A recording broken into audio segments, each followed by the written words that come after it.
할렐루야. 예. 오늘은 11월 첫날입니다. 그죠? 예. 오늘 설교 제목은 우리에게 어려운 일이 생겼을 때 그것을 어떻게 극복할 수 있는지 오늘 그 구체적인 방법을 보도록 하겠습니다.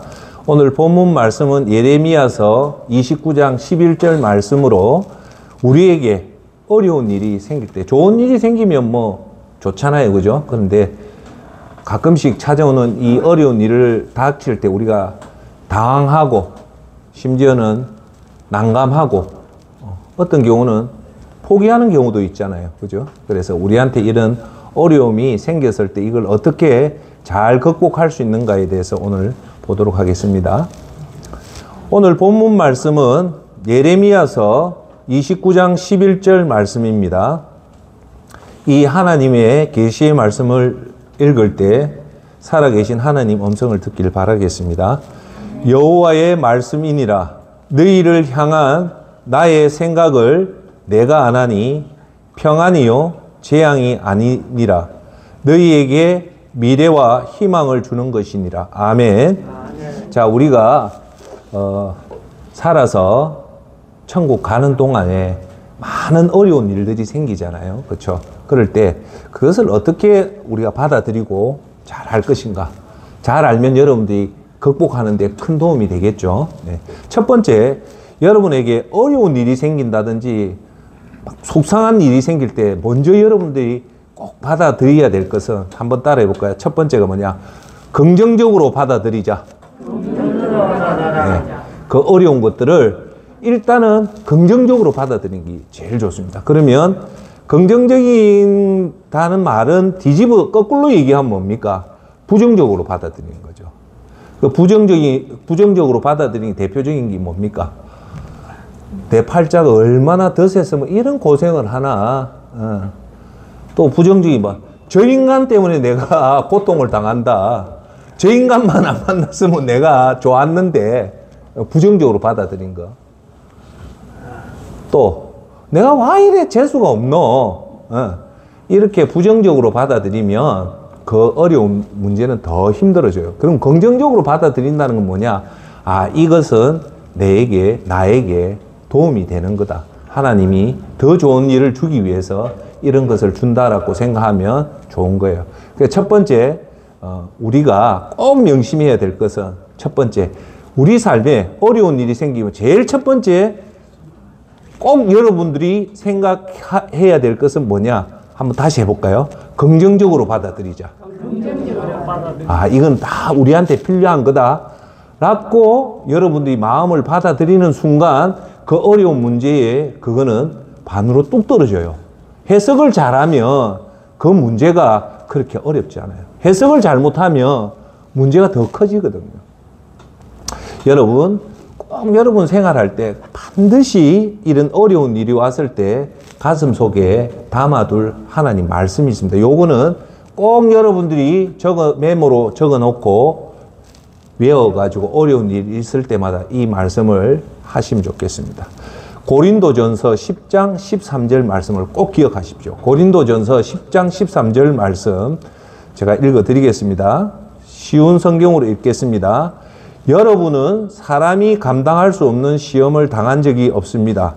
하나님은 신실하셔서 여러분이 감당치 못할 시험은 허락하지 않으시며 시험을 당할 때도 피할 길을 마련해 주셔서 여러분이 능히 감당할 수 있게 하십니다라는 요 말씀을 꼭 기억하십시오.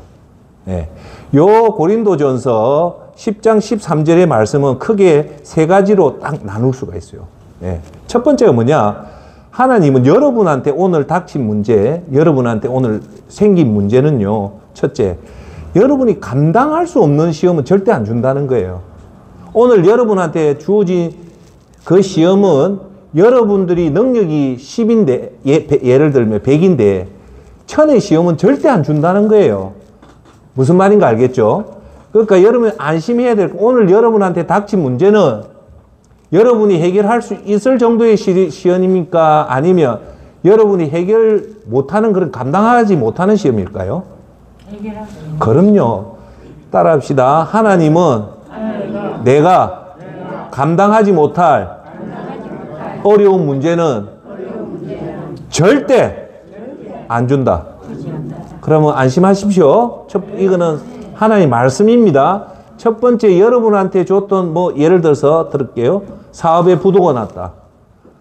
어떤 자녀가 아프다 하는 것도 사실은 다 여러분이 감당할 정도니까 하나님이 허락하신 거고, 감당하지 못할 문제면 여러분한테는 아예 그 시험을 안 준다는 거예요. 그러니까 마음을 푹 놔도 되는 겁니다. 할렐루야. 그러니까 여러분한테 닥친 문제는 다 해결할 수 있다. 두 번째는 하나님은 신실하셔서 여러분이 감당치 못할 시험은 허락치 아니하신다고 얘기하잖아요. 그죠? 두 번째는, 첫 번째 말씀은 감당할 수 없는 시험은 당하게 하지 않는다는 말이고, 두 번째는 하나님은 신실하기 때문에 여러분이 감당치 못할 시험은 허락하지 않는다는 겁니다. 자, 그러면 여러분한테 이해를 돕기 위해서 한번 얘기할게요. 성경에 보면요, 아브라함이 시험을 하나님한테 시험을 당하죠. 뭐냐면, 자, 그러면 제가 이렇게 얘기합시다. 선생님, 사모님한테 자녀들이 있죠. 그런데 어느 날 갑자기 예를 들게요. 너 아들을 제단에 번제로 드리라는 여러분한테 지시가 왔다. 그러면 여러분 할 수 있습니까? 예? 여러분 사랑하는 아들을 하나님이 번제로 드려라, 죽여서 각을 떠가지고 불로 태워라고 하는 하나님이 여러분한테 여러분 할 수 있습니까? 없습니까? 못하죠. 그러니까 여러분한테 그런 시험을 안 준다는 거예요. 이해하세요? 요셉이 형한테 배신을 당해서 웅덩이에서 죽음 직전까지 가는 그런 시련은 요셉이니까 하나님이 허락한 거지, 여러분이 감당 못하기 때문에 안 준다는 거예요. 아시겠습니까? 그러니까 여러분 꼭 기억하실 거는, 여러분의 믿음 분량, 여러분의 감당할 수 있는 분량만큼만 하나님은 아시고 허락한다는 겁니다. 할렐루야. 아시겠죠?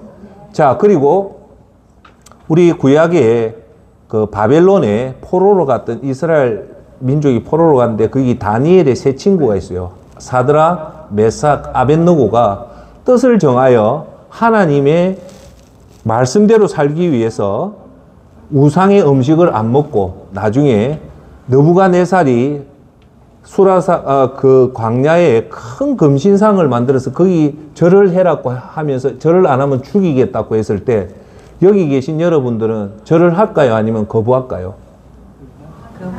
하죠. 왜? 여러분은 그만큼의 믿음이 없는 거예요. 그런데 사드락, 메삭, 아벳느고는 거부하잖아요. 거부하고 풀무불에 들어가는 그런 시련을 당하잖아요. 그 말은 저와 여러분들한테만 맞는 시련이 온다는 거예요. 여러분이 감당치 못할 시험은 아예 안 주니까 걱정 안 하셔도 된다는 거예요. 그런데 혹시나 두 번째에서 여러분들한테 참 나는 감당 못하는데 왜 이 시련을 줬을까 할 때 언뜻 여러분이 떠올라야 될 생각이 있는 게 뭐냐? 그만큼 여러분이 믿음이 있다는 거예요. 할렐루야. 네. 예. 네. 자, 세 번째 중요한 말씀입니다. 꼭 기억하십시오. 시험 당할 때 피할 길을 마련해 주셔서 여러분이 능히 감당할 수 있게 하십니다라고 해요. 여기서 중요한 거는 시험 당할 때 여러분의 지혜와 능력과 힘으로 이기는 것이 아니라, 이 말씀을 잘 들어보시면 시험 당할 때 피할 길을 마련해 준다는 거예요. 그러면 시험을 당할 때 우리가 그 피할 길을 마련하는 것이 아니라 누군가가 우리를 도와주는 길을 열어준다는 거예요. 그러면 그 시련을 이기는 주체는 내 힘이 아니라 누굴까요? 하나님이라는 거예요. 할렐루야. 그 길을 주기 때문에 우리는 넉넉하게 그 시험을 이길 수 있다는 겁니다. 할렐루야. 그래서 오늘 고린도전서 10장 13절 말씀에 기억해야 될 거는, 오늘 여러분에게 감당치 못할 시험이 왔단 말이에요. 자녀가 무슨 문제가 생기고, 생각지도 못한 경제적인 어려움이 닥치고, 나도 생각지도 못한 건강의 악화가 왔을 때 첫 번째 센터장이 하는 말은 긍정적으로 받아들이는데 고린도전서 10장 13절. 아, 이거 온 거는 내가 감당할 수 있는 만큼만 온다. 두 번째, 반드시 여기는 하나님은 피할 길을 내신다. 할렐루야. 여러분, 좋은 속담 중에 이런 말이 있어요. 하나님은 한쪽 문을 닫으면 반드시 또 다른 문을 열어주신다는 거예요. 할렐루야. 여러분한테 시련이라는 한쪽 문을 닫으면 하나님은 반드시 또 다른 곳의 문을 열어주신다는 겁니다. 할렐루야. 꼭 믿으십시오. 그런데 대부분 사람은 한쪽 문이 닫혔으니까 아, 나는 실패했다. 나는 경제적으로 어렵다. 거기에 우리가 너무 집착하다 보면 어떻게 되냐면 하나님이 열어놓은 다른 쪽 문을 못 볼 수 있다는 겁니다. 할렐루야. 그래서 조금 이따 제가 얘기하겠지만 우리가 이 어려운 일을 당했을 때 여러분들이 꼭 기억해야 될 것은 뭐냐면 한번 따라할까요? 오늘 고린도전서 10장 13절의 말씀이 여러분한테 주는 중요한 메시지는 뭐냐? 평정심을 찾자. 한번 크게 해볼까요? 평정심을 찾자. 그걸 우리나라 속담으로 하면 쉬운 말로 하면 쉬운 말이면 아주 중요한 메시지가 뭐냐? 호랑이에게 물려가도 정신을 차리면 산다. 하늘이 무너져도 솟아날 구멍이 있다. 즉 여러분 사실은요 문제가 아니라 그 문제 때문에 사람이 당하고 초조하다 보니까 평정심을 잃어버리면 그 문제를 못 풀어내요. 그래서 여러분들 제가 나중에 얘기하겠지만 지금 미리 말씀드리면 큰 문제가 생기면 자, 잘 보세요. 큰 문제가 생기면 제일 중요한 거는 해결책을 찾으려고 하지 마십시오. 일단 큰 문제가 생기면 대부분의 사람들은 당황을 해요. 아이고 이거 어쩌나 이거 어쩌나 어? 아이고 이거 죽었어. 당하게 돼 있어요. 그럴 때 꼭 명심할 거는 여러분 제일 먼저 해야 될 건 평정심만 회복하면 돼요. 평정심. 즉 뭐냐? 어려움 당하면요 제일 먼저 푹 주무세요. 맛있는 거 드시고 의도적으로 여유를 가지게끔 여러분 스스로를 편안하게 만들어야 돼요. 그렇게 해서 하루 이틀만 딱 지나면요 평정심이 딱 생기면 그 문제가요 처음에는 100이라고 생각한 난공불락의 문제가 여러분들이 이틀 사흘 동안 편안하게 쉬고 모욕도 하고 안전하게 있으면요 그 문제가 평정심을 회복하면 문제가 사실은 뚝 떨어집니다. 네. 할렐루야. 그 말씀의 근거가 어디에 있냐면 고린도전서 10장 13절 꼭 믿으세요. 하나님이 여러분한테 감당치 못할 시험은 절대 안 준다. 두 번째, 하나님 그 주는 목적은 조금 이따 얘기할게요. 줄 때 여러분이 푸는 것이 아니라 반드시 하나님이 어떤 사람을 만나게 한다든지 하나님은 어떤 사건을 통해서 그 문제를 반드시 풀어줘요. 문제는 우리는 그 문제를 빨리 해결하고 싶어 하거든요. 여기서 꼭 생각해야 될 것은 한번 중요하니까 한번 따라 합시다. 빨리는 절대 안 좋다. 빨리는 우리 욕심이에요. 내 욕심으로 빨리 이게 끝나고 싶지만 하나님은 여러분에게 그 시간의 아픔을 통해서 여러분을 창조해내요. 하나님은 여러분이 복받을 사람을 만드는 방법이 뭐냐면 이 시련과 시간을 통해서 여러분이 하나님 복을 받을 수 있는 사람으로 훈련을 시킨단 말입니다. 그 창조가 끝나고 난 뒤에 요셉이 총리 대신이 되고 아브라함이 이삭을 바치는 열국의 아비가 되고 모세가 광야에 40년 생활한 후 80세에 이제 애굽에 있는 이스라엘 민족을 출애굽시키는 위대한 역사가 다 하나님은 이 시련과 시간을 통해서 사람을 복을 받는 사람을 만들어 놓고 나서 복을 주는 거예요. 그런데 여러분에게 이런 시련과 시간의 아픔을 안 주고 여러분에게 축복을 주면 그건 축복이 아니라 저주가 되기 때문에 안 주는 거예요. 할렐루야. 그래서 하나님은 반드시 그 사람이 복을 받을 수 있게끔 창조를 시키고 나서 하나님 반드시 복을 주는 거예요. 할렐루야. 자, 그리고 이걸 꼭 기억하십시오. 오늘 여러분에게 감당치 못할 시험은요, 절대 우연이 아니에요. 우연이면 이거는 재수 없는 거지만, 여기는 반드시 하나님의 깊은 섭리가 있어요. 그러면 안심해도 돼요. 이게 우연하게 일어났다면 우리가 두렵지만, 이거는 분명히 하나님의 의도한 목적에 의해서 하나님이 우리한테 허락했다면 문제 될 게 없어요. 할렐루야. 제가 선생님한테 꼭 드리는 말씀, 예수님이 우리에게 이렇게 기도해랬던 주기도문의 제일 첫 마디가 뭡니까? 따라합시다. 하늘에 계신 우리 하나님. 땡! 주기도문에 어찌 하늘에 계신 우리 하나님이 나옵니까? 뭡니까?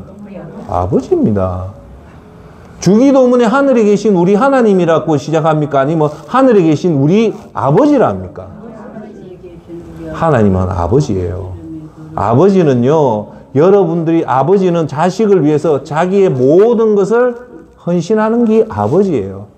그 아버지가 여러분에게 뭔가 시련을 허락했다는 것은 좋은 뜻에서 의해서 허락한 거지, 여러분이 고생하라고 하는 아버지는 아무도 없습니다. 할렐루야. 자, 그래서 마태복음 6장 26절에 이런 말이 나옵니다. 공중에 나는 저 새들 보라. 씨를 뿌리지도 않고 거두지도 창고에 쌓아두지도 않지만 하늘에 계신 너희 아버지께서는 먹이신다. 너희는 새들보다 얼마나 더 귀하냐. 할렐루야. 여기 말씀, 하늘에 계신 너희 하나님이 아니라 하늘에 계신 누구요? 아버지입니다. 즉 이 말이죠. 공중에 나는 새와 새는 씨도 뿌리지도 않고 창고에 거두지 않지만 아버지는 불꽃 같은 눈으로 새를 이렇게 보호해 주는데 하물며 우리라고는 더 하겠죠. 그러니까 안심하십시오. 여러분한테 오늘 준 이 시련과 고난은 우연하게 온 게 아니고 아버지가 여러분들한테 더 좋게 하기 위해서 의도된 그에 의해서 우연이 아니고 하나님의 깊은 목적이 있어서 준 거니까 그걸 받아들이라는, 그것이 뭐라고요? 따라합시다. 긍정적으로 받아들이는 거다. 할렐루야.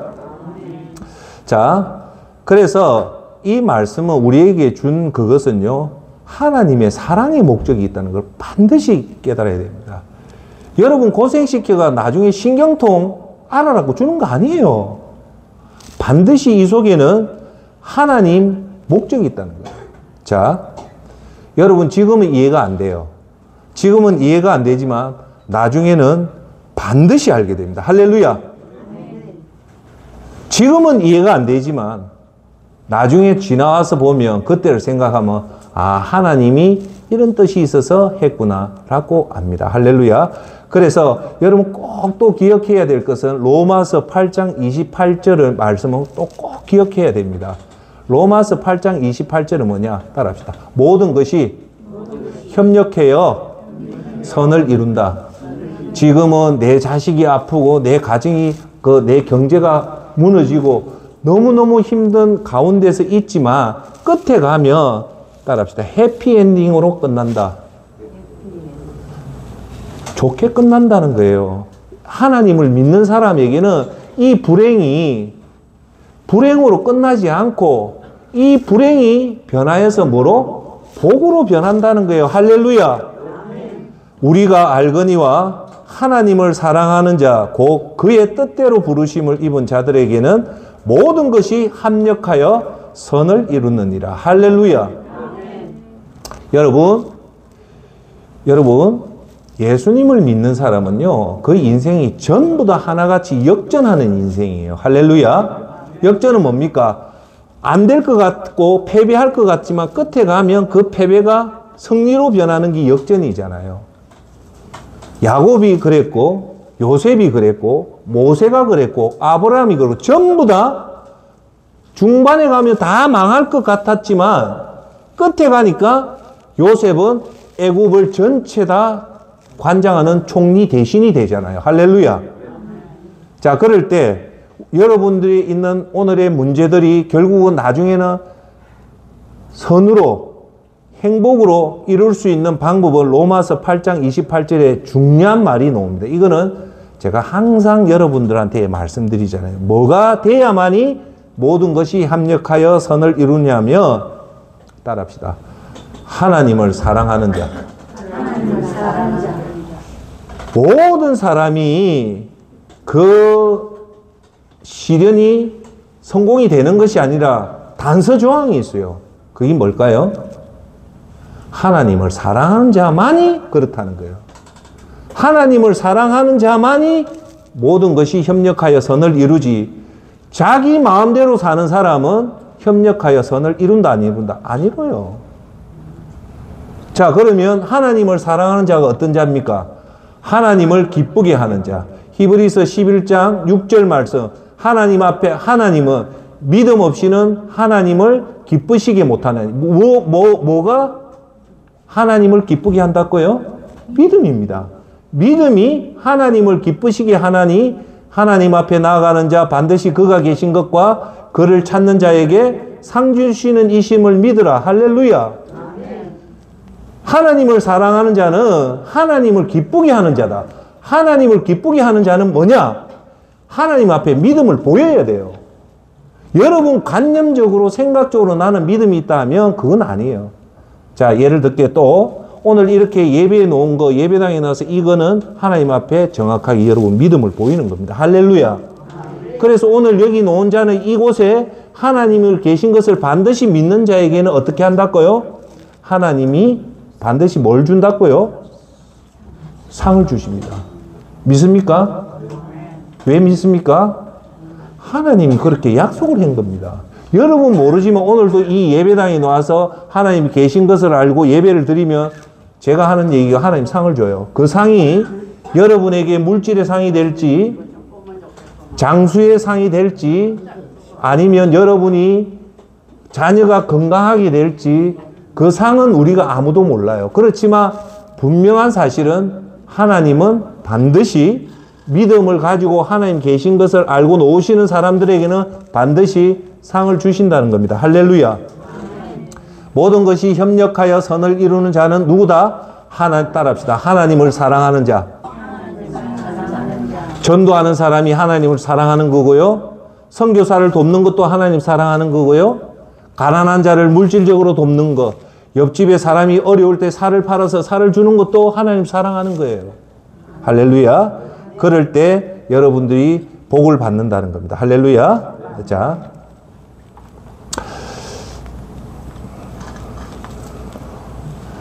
하나님이요, 오늘 여러분에게 자녀의 문제, 건강의 문제, 관계의 문제, 물질의 문제를 허락하신 것은 얘기했잖아요.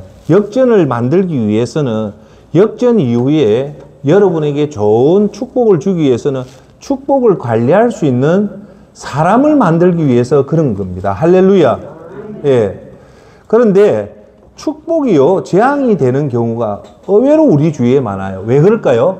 그 축복을 관리할 수 있는 믿음과 관리할 수 있는 능력이 없을 때는 그 축복이 재앙이 되는 거예요. 만약에 요셉이 약간 30살에 애굽의 총리 대신이 됐다는 말은 쉽게 말해서 지금 미국의 대통령이 됐다는 꼴이거든요. 자, 그러면 요셉은 크게 세 가지 시련을 당하거든요. 제일 큰 거는 16살에 자기의 형들, 10명의 형들에게 의해서 죽임을 당해요. 그런데 그 죽는 순간에 누가 요셉을 살려줍니까? 그 형 중에서 하나님이 두 형을 사용해서 요셉을 살려줘요. 한 명이 그 장남인 벤자민이고 넷째인 유다가 요셉을 극적으로 살려줍니다. 그래서 그 12지파가 야곱의 12아들이 이스라엘 12지파가 되거든요. 그 12지파의 제일 강력한 지파가 누구냐면 네 번째 아들인 유다입니다. 유다를 통해서 그 지파를 통해 예수님이 탄생을 하거든요. 그 다음 제 사울이라든지 사도 바울이 어느 가문이냐면요, 그 장남인 베냐민 지파입니다. 그러니까 이 베냐민과 유다가 형이 이렇게 의로운 것을 하니까 하나님이 그 12지파 중에 유독 유다 지파와 베냐민 지파에 복을 주는 거예요. 자, 그래서 요셉이, 자, 여러분, 16살이면 우리한테는 고등학교 1학년인데 그 형들이 여러분을 죽이겠다 생각하면 그 트라우마가 얼마나 크겠습니까? 그냥 제가 항상 여러분한테 얘기하죠. 관념적으로 생각하지 말고 여러분이 그 사건 속에 주인공이라고 들어가면요, 기가 막힐 거예요. 그런데 요셉은 극적으로 살아나요. 살아났는데 두 번째, 요셉은 자기 집으로 돌아가지 않고 16년 동안 보도 못한 노예로 팔려요. 노예로. 그런 그 생활의 충격이 얼마나 컸겠어요. 오늘까지는 야곱의 그 대부호의 아들로서 아버지의 그 사랑을 받았기, 자기가 뭐 손 하나 움직이겠습니까? 다 하인들이 다 했는데 한순간에 노예로 팔려갔으니까 그날 저녁에 제가 얘기하잖아요. 자기는 배운 게 그거밖에 없기 때문에 가서 야, 물 가져와라. 그래 안 했겠어요. 배운 게 그거밖에 없었으니까. 그러니까 노예 상인이 기가 찼겠죠. 16살짜리가 노예 주제에 이거 가져온나 저 가져온나 하니까 깃방맹이를 안 때리겠습니까?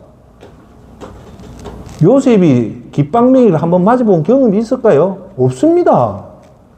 얼마나 눈에 불이 났겠어요. 그런데 불러봐도 엄마 아버지도 없고 형도 없고 아무도 없는 거예요. 그럼 어찌 될까요? 눈물밖에 안 날 거예요. 제가 볼 때 요셉은요, 매일 밤마다 비계에 눈물로 적셨을 거예요. 16살짜리가 타향에 와서 자기 신세가 갑자기 노예란 최악에 됐을 때 밤마다 안 울었겠습니까? 그러면요, 그런 애들이요, 정신적인 충격 가면 죽습니다. 제가 그런 걸 봤거든요. 고등학생이요, 밤에 산을 잘못 타가지고 밤새도록 산에 우리 수영로 교회에 있었던 얘기입니다. 애가 밤에 잘못 타가지고 내려왔는데 새벽에 발견을 했는데 아가 그때부터 시름시름 앓다가 한 달 만에 죽었어요. 장로 아들인데. 그 정신적인 충격이 사실은 보기보다 무섭단 말입니다. 과연 요셉이 그 환경에서 어떻게 견뎠겠어요? 그런데 성경에 보면 견딘 이유가 있어요. 그 성경의 창세기 그 보면요, 요셉이요, 그 옆에 큰 말이 나와요. 하나님이 함께 했다는 말이 나와요. 요셉이 그걸 이겼던 이유는 하나님이 함께 한 거예요. 그러면 하나님이 함께 했다는 말은 뭘까요? 요셉이요, 안 보였지만 야곱이 요셉을 믿음 교육을 잘 시켜놓은 것 같아요. 진짜입니다. 왜? 요셉은요, 이 어려움에서 여러분, 요셉이 그 어려움을 어떻게 이겨낸 것 같습니까? 제가 볼 때는요, 요셉은 하나님 앞에 기도했을 거예요. 기도하지 않았으면 하나님이 요셉과 같이 안 했어요. 제가 볼 때 자기가 어려울 때마다 매 순간마다 하나님을 붙잡은 거예요. 하나님 도와주십시오. 도와주십시오. 도와주십시오. 안 했으면 100에 100명은 다 죽었을 거예요. 근데 요셉만큼은 야곱의 그 철저한 가정교육을 받아서 하나님 손을 붙잡았기 때문에 하나님이 그와 함께해서 그를 지켜준 겁니다. 할렐루야. 그 시련. 그 다음에 또 뭔 시련이 있습니까? 두 번째 시련. 노예가, 그 노예 주인의 사모가 자기를 유혹해서 눈 하나 잠시 감고 못된 짓 했으면 요셉은요, 평생 묵고 살 정도의 기회가 와요. 왜? 뭐 보디발의 아내가 얼마나 위세가 당당하겠습니까? 그런데 요셉은요, 그걸 거부를 해요. 왜요? 하나님이 보고 있기 때문에 나는 도저히 죄를 못 짓겠다는, 이루 상상 못하는 엄청난 용기를 발휘해요. 그럴 때 요셉은 보디발의 아내의 유혹을 왔을 때 요셉이 그렇게 거부를 했을 때 자기 속에 얼마나 자부심이 생겼습니까? 그 다음 주에 요셉은 뭐라 생각했어요? 하나님, 이제 하나님 내 믿어 보셨죠? 누가 이 종이란 아가, 이 제같이 혈기왕성한 아가, 이 주인의 아내가 나를 유혹하는데 거부할 종이 어디 있습니까? 하나님, 이제 저는 다 거부했습니다. 하나님 이제 복 주십시오. 그 생각 안 했겠어요? 안 했겠습니까? 했습니다. 그런데 요셉한테 돌아온 게 뭡니까? 복은 고사하고 누명을 써서 감옥에 들어가요. 감옥살이 사는데 그 죄명이 더럽단 말입니다. 도둑질해서 들어간 것도 아니고 나쁜 짓 해서 들어간 게 제일 더러운 성폭행범으로 들어간 거예요. 여러분, 감옥에 가면 제일 많이 두드리 막는 사람이 누구냐면 강간범이랍니다. 그거는 감옥소에 가면 감옥소 안에서도 사람 취급을 안 받는데 못 받는데요. 그래 두드리 맞는답니다. 근데 요셉은 그 시대는 똑같이 강간범으로 들어갔어요. 얼마나 창피했겠습니까? 두 번째. 그럴 때 요셉이 나이가 18세 그 나이밖에 안 돼요. 그거 못 견뎌요. 근데 그걸 견뎌내요. 세 번째는 요셉이 뭐에 앉아 자기가 하냐면 요셉이 그렇게 하나님 앞에 그렇게 충성을 하니까 하나님이 영안을 열어준 거예요. 여러분 믿음 생활 많이 하면요. 우리 속 사람이 강건해지면 육의 눈이 줄어들고 영이 떨립니다. 그러면 미래가 보여요. 그게 예언의 영입니다. 요셉한테 그 영이 임한 거예요. 자, 그러면 제가 한번 물어볼게요. 요셉은 그 어려운 환경 속에서 누구 손을 꼭 붙잡았습니까? 하나님. 우리가 여기서 배워야 돼요. 우리가 오늘 어려운 거는 그냥 울고 자기 자신을 비난하고 그러라고 준 게 아니라 요셉처럼 기도해라는 거예요. 기도하다 보면 은혜 받고 은혜 받다 보면 하나님의 은혜가 임한단 말입니다. 할렐루야. 제가 정필도 목사한테 제일 은혜 받은 게 뭔가 합니까? 응답 받을 때까지 기도해. 그 말이 그래 은혜가 되대요. 기도는 응답 올 때까지 기도를 하고 그러다 보면 은혜 받는다는 게 목사님의 철칙입니다. 그래서 요셉은 그 어린 나이에 깊이 영적 문이 열리니까 이제 꿈 해몽을 하기 시작한 거예요. 그때 그 감옥소에서는 그 쉽게 말해서 실세 권력자가 두 명이 감옥에 들어와요. 실세. 엄청나게 위세가 좋은 두 사람이 들어왔는데 한 명은 떡 맡은 장관이고 한 명은 술 맡은 장관이 들어왔는데 이 두 장관이 누명에 의해서 죽음 직전에 갔는데 둘 다 똑같은 날 꿈을 꿨는데 꿈의 내용을 요셉이 해석을 해줘요.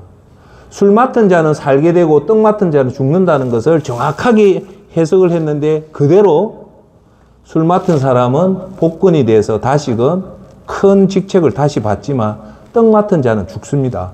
죽을 때 이 술 맡은 자는 요셉이 자기를 살려줬기 때문에 자기가 나가서 요셉을 복권시키려고 약속을 하고 나갔는데 3년 동안 술 맡은 장관은 그걸 잊어버려요. 그럼 요셉은 3년 동안 또 계속해서 감옥에 있었단 말입니다. 여러분 좋은 데서 하루 지내는 것도 있는데 감옥소에서요 일주일 지내고 한 달 지내는 거는 상상 못 하잖아요. 그걸 또 요셉은 3년을 참고 나서 애굽 총리 대신이 돼요. 그 엄청나게 그 애가 겪지 못할 세 가지 시련을 받았기 때문에 하나님은 그 훈련을 통해서 이제 애굽 대신이나 쉽게 말해 미국의 대통령을 시켜놔도 요셉은 그 일 처리를 해낸단 말입니다. 할렐루야. 그 시련이 있는 만큼 하나님 그를 지켜주고 보호해줬기 때문에 그 복을 주니까 요셉은 그 복을 관리할 수 있다는 겁니다. 할렐루야. 자, 오늘 사랑하는 여러분들에게 하나님이 여러분에게 시련을 준 건 딱 하나예요. 여러분 고생하라는 게 아니라 여러분을 통해서 하나님의 복을 주고 여러분을 통해서 축복의 통로가 되어서 이 세상을 밝게 시키기 위해서 여러분한테 복을 줘야만이 여러분이 그걸 할 수 있는데 그 복을 훈련 없이 주면 하나같이 다 타락을 하기 때문에 이 훈련을 철저하게 시켜서 통과를 할 때 하나님 여러분한테 복을 주신단 말입니다. 할렐루야. 그러면 우리가 해야 될 게 뭡니까? 오늘 제약에 감당 못할 경제적인 어려움이 닥치고 감당 못할 육체적인 시련이 오고 우리 자식이 이혼을 하고 얼마나 가슴이 아픕니까? 그럴 때 성경은 분명히 말씀합니다. 신세 한탄하고 땅을 치고 후회하지 말고 정신 똑바로 차리고 요셉처럼 하나님 앞에 그 문제를 가지고 나가서 하나님 앞에 기도를 할 때 그 기도 가운데서 여러분들이 하나님 사람으로 변하고 나서 어느 때가 되면, 때가 차면 그 문제가 기적처럼 풀리는 은혜가 임한단 말입니다. 할렐루야. 자, 그래서 여러분, 우리가 살다 보면 이유가 알 수 없는 일들이 의외로 많습니다. 이 땅에서 모든 것이 다 이해할 사건이 아니라 죽을 때까지 이해 못하는 사건이 있어요. 사실은 왜 하나님이 이 어린 아들을 이렇게 데려갔냐? 그걸 어떻게 해석합니까? 칼 발트가요, 20세기 최고의 그 신학자 칼 발트 아들이요, 19살에 오토바이 사고로 죽어요. 거기서 자기가 칼 발트가 자기 아들의 추모 장례식장에 한 설교가 20세기 최고의 명설교로 남아 있습니다. 그 주된 내용이 뭔가 합니까? 이거예요. 왜 하나님이 이 어리고 착하고 예쁜 19의 내 아들을 데려갔습니까? 저는 도저히 이해가 안 됩니다. 그 애가 죄를 지은 것도 아니고 그 애가 도덕적으로 모순된가, 그렇게 해맑고 밝았던 그 청년이 왜 하나님이 데려갔습니까? 하면서 칼 발트가 결론을 어찌 맺는가 합니까? 지금은 나는 모르겠지만 하나 확신하는 건 있습니다. 예수님의 십자가 보혈을 통해서 나는 압니다 하는 거예요. 하나님이 우리 아들을 데려간 이유는 모르지만 하나님이 아들을, 독생자인 예수님을 십자가에 돌아가시게끔 그 사랑을 보면 이해는 못하지만 이해는 할 수 있다고 하는 겁니다. 그때 칼 발트가 했던 말씀이 뭐냐? 고린도전서 13장 12절 그 유명한 말씀을 해요. 읽어드릴게요. 지금은 우리가 거울에 비추어 보듯 희미하게 보지만 그때에는 얼굴과 얼굴을 맞대어 볼 것입니다. 지금은 내가 부분적으로 알지만 그때는 주께서 나를 아신 것 같이 내가 온전히 알게 될 것입니다. 할렐루야. 이 말은 뭐냐? 자, 여러분, 내 삶에 도저히 하나님이 선하신데 왜 내한테 이런 감당치 못할 시험이 오냐 했을 때는 여러분 잘 들으십시오. 그냥 믿음으로 받아들이십시오. 여러분 다 이해를 못해요. 여러분 살아올 때 다 이해가 됩니까? 그냥 이해가 안 되면 예수님의 십자가를 바라보면서 그 믿음대로 그 사랑을 가지고 받아들이십시오. 그런데 고린도전서 13장 12절에 이 말을 하잖아요. 지금은 이 세상에 사는 우리는 지금은 우리가 거울을 비추어 보듯 희미하거니와, 지금은 거울이 뚜렷하지만 사도 바울이 있던 시대는 거울은 황동 거울이기 때문에 이렇게 지금처럼 깨끗한 게 아니에요. 울퉁불퉁해서 얼굴이 잘 안 보이는 희미한 거울이었던 거예요. 그때는, 그러니까 지금은 그 황동 거울 같이 잘 모른다는 거예요.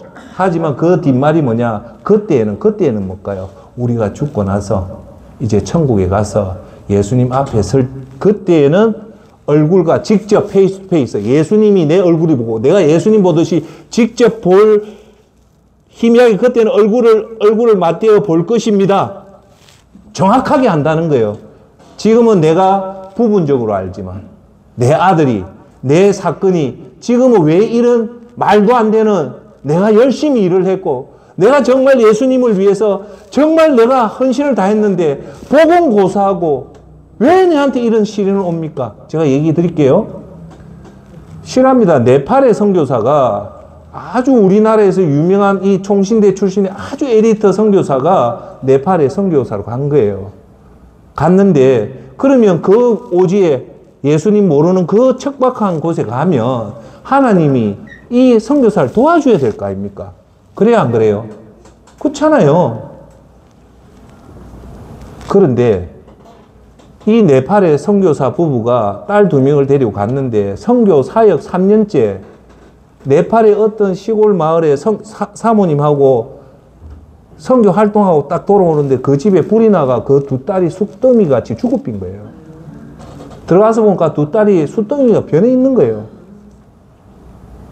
자, 이걸 여러분이 어떻게 해석하려합니까? 이걸 우리 생각으로 어떻게 해석을 하겠습니까? 그때 이 말을 하는 거예요. 이 선교사가 고린도전서 13장 10절을 말씀을 하는 거예요. 지금은 우리가 거울을 비추어 보듯이 희미하게 보지만 왜 내 딸을 대한민국에 있으면 정말 호강할 딸을 데리고 왔는데 호강은 고사고 왜 13살, 9살짜리 이렇게 하나님 데려가십니까?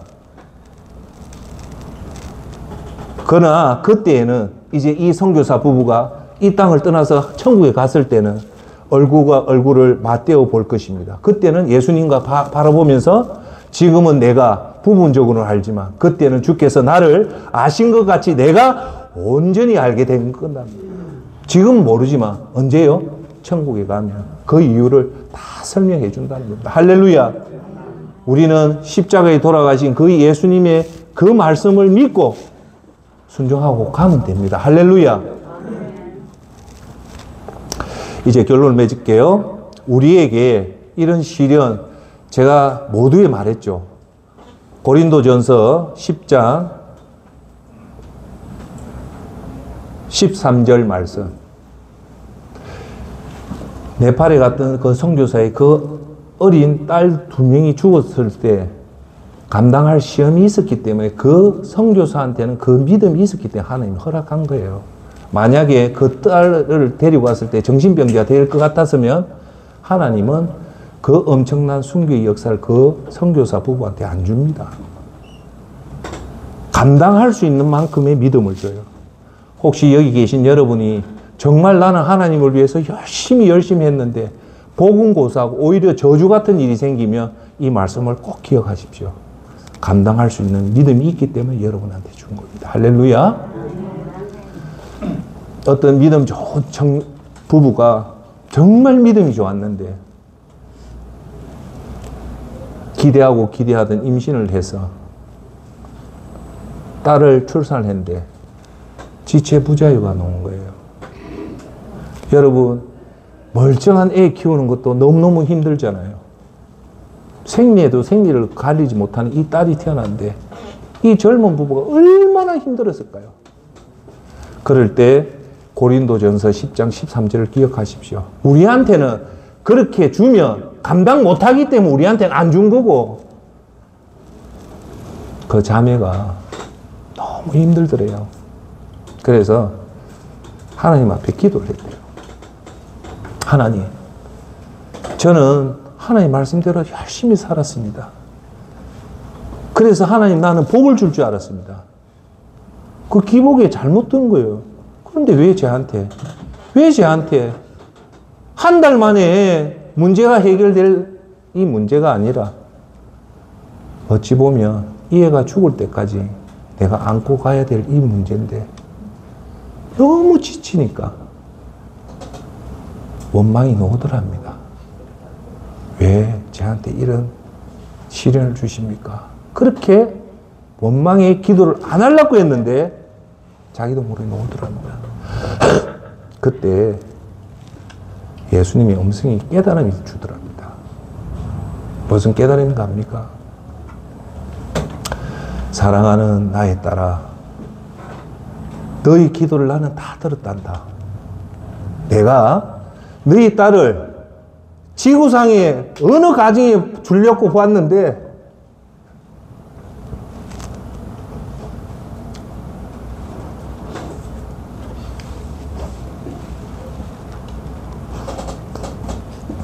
그 애를 줄 집이 없더래요.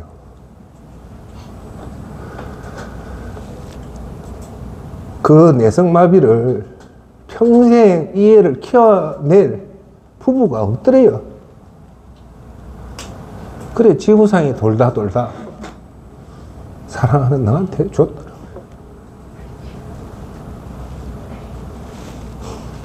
그 말이 뭡니까? 그때서 이 자매가 깨달았대요. 아, 우리 딸을 준 거는 내가 저주받아서 우리 이 내성마비 딸을 준 게 아니라 이 딸을 케어하고 키울 수 있는 집이 유일하게 너 부부밖에 없기 때문에 너한테 준 거라는 그 사명감을 깨달은 거예요. 존경하는 여러분, 우리가 예수님 잘 믿어도요, 세상 사람 어려운 것보다 훨씬 더 어려운 걸 줍니다. 그거는 저도 그걸 당해봐서 알아요. 그래서 우리가 예수님 잘 믿으면 복 받는 게 절대 아닙니다. 왜 우리한테 신을 줬을까요? 지금은 이해 못해도 고린도전서 13장 마지막 절에 지금은 이해 못해도 그날에 가면, 예수님 앞에 가면, 사랑하는 아들아, 왜 그날 그 사건을 너한테 줬는지 100% 이해하게끔 해준다는 거예요. 두 번째, 감당치 못할 시험은 하나님은 절대 허락치 않습니다. 여러분에게 더 좋은 선물을 주기 위해서 준 거고, 중요한 거는 그 시험을 줄 때 반드시 피할 길을 주고 여러분들을 감당하게 해주신다. 결국은 여러분 앞에 오늘 닥친 이 시험은 여러분 힘으로 이기는 것이 아니라 하나님이 도움으로 됩니다. 잠언서에 분명히 나옵니다. 사람이 그 길을 계획하더라도 그 걸음을 인도하시는 분은 여호와라는 겁니다. 사람이 마음으로 자기의 계획을 경영하더라도 그 경영을 이루는 것은 하나님입니다. 할렐루야. 여러분 깊은 믿음으로 들어가서 우리에게 오는 이 시련들은 하나님의 깊은 뜻이 있고 그 역시도 그걸 극복하게 하는 것은 우리가 잘나서 극복하는 것도 아니요, 우리가 의지가 있어서 그런 것도 아니요, 지혜가 있어서 그런 것이 아니라 전적인 하나님의 은혜로 여러분한테 가는 것임을 꼭 명심하시고 오늘 우리에게 주어진 그 시련을 잘 극복해서 나에게 똑같은 신을 겪은 사람들을 도와주고 케어해주고 위로하고 용기를 주는 그런 성숙된 저와 여러분이 되기를 예수 그리스도 이름으로 축원합니다. 자, 기도합시다.